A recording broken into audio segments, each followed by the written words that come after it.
প্ৰথম কথা হ'ল আমাৰ পাৰ্টিটো হৈছে নেশ্যনেল পাৰ্টি আৰু এই পাৰ্টিয়ে ইতিমধ্যে মোদী ডাঙৰীয়াই পাৰ্লিয়ামেণ্টত কৈছে যে আমি 370টা সিট আমি ভাৰতীয় জনতা পাৰ্টি পাম আৰু 400 পাৰ মানে NDA পাব বুলি ইতিমধ্যে নিজ মুখেৰে ঘোষণা কৰিছে।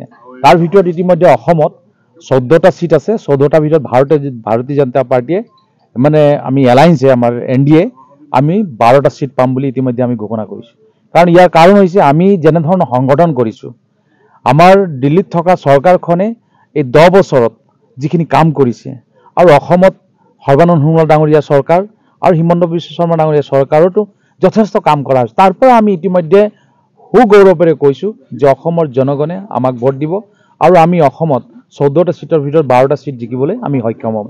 হয়, এতিয়া ইলেকশ্যন আছে, নিশ্চয় যিটো পাৰ্টিৰ হয়তো কোনো ভেটি নাই তেনেকুৱা পাৰ্টিবিলাকো ইতিমধ্যে তেওঁলোক প্ৰাৰ্থিত্ব আগবঢ়াব, কাৰণ ইলেকশ্যন আহিছে। সেইকাৰণে আপুনি কোৱা নিচিনাকৈ ইতিমধ্যে লুৰিণজ্যোতি গগৈ ডাঙৰীয়া ইতিমধ্যে কৈছে যে আমি তেওঁলোকৰ এলায়েন্সত তেওঁ থিয় হ'ব। এনেধৰণৰ কথাবিলাক আহিছে। নিশ্চয় আহি থকা দিনকেইটাত হয়তো আৰু সৰু সৰু কিছুমান পাৰ্টি হয়তো তেওঁলোক প্ৰাৰ্থিত্ব আগবঢ়াব। কিন্তু আমি ভাৰতীয় জনতা পাৰ্টি আজি তাৰিখত গোটেই ভাৰতবৰ্ষত আমাৰ সংগঠন যথেষ্ট শক্তিশালী আৰু ইতিমধ্যে প্ৰধানমন্ত্ৰী ডাঙৰীয়াই কৈছে 370টা সিট 300 ধাৰা আমি ইতিমধ্যে জম্মু কাশ্মীৰৰ পৰা আমি উইড্ৰ কৰিছোঁ, পাৰ্লিয়ামেণ্টত পাছ কৰিছোঁ আৰু সেইকাৰণে 370টা আমি পামেই।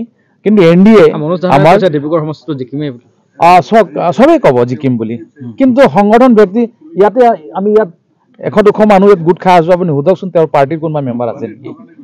কিন্তু মই কৈছোঁ ইয়াত গোট খোৱা মানে 80% মানুহ ইয়াত ভাৰতীয় জনতা পাৰ্টিৰ লগত ডাইৰেক্ট ইনডাইৰেক্টলি জড়িত আছে। সেইকাৰণে কৈছোঁ ক'বই। মই কৈছোঁ আৰু দলবিলাকো যাৰ মই ক'লোঁ কোনো ভেটিয়ে নাই, এওঁ পাৰ্টিটো আগবঢ়াব আৰু ক'ব যে এইবাৰ আমি জিকিম।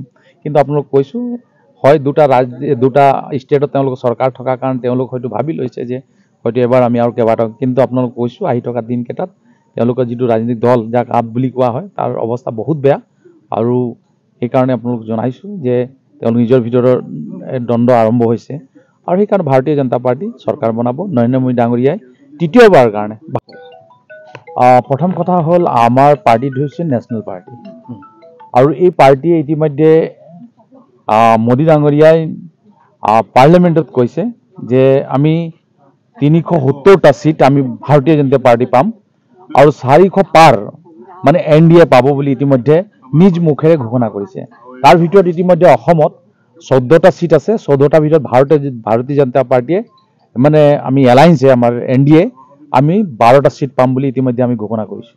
কাৰণ ইয়াৰ কাৰণ হৈছে আমি যেনে ধৰণৰ সংগঠন কৰিছোঁ, আমাৰ দিল্লীত থকা চৰকাৰখনে এই 10 বছৰত যিখিনি কাম কৰিছে আৰু অসমত সৰ্বানন্দ সোণোৱাল ডাঙৰীয়া চৰকাৰ আৰু হিমন্ত বিশ্ব শৰ্মা ডাঙৰীয়া চৰকাৰতো যথেষ্ট কাম কৰা হৈছে। তাৰ পৰা আমি ইতিমধ্যে সুগৌৰৱেৰে কৈছোঁ যে অসমৰ জনগণে আমাক ভোট দিব আৰু আমি অসমত 14টা সিটৰ ভিতৰত 12টা সিট জিকিবলৈ আমি সক্ষম হ'ম।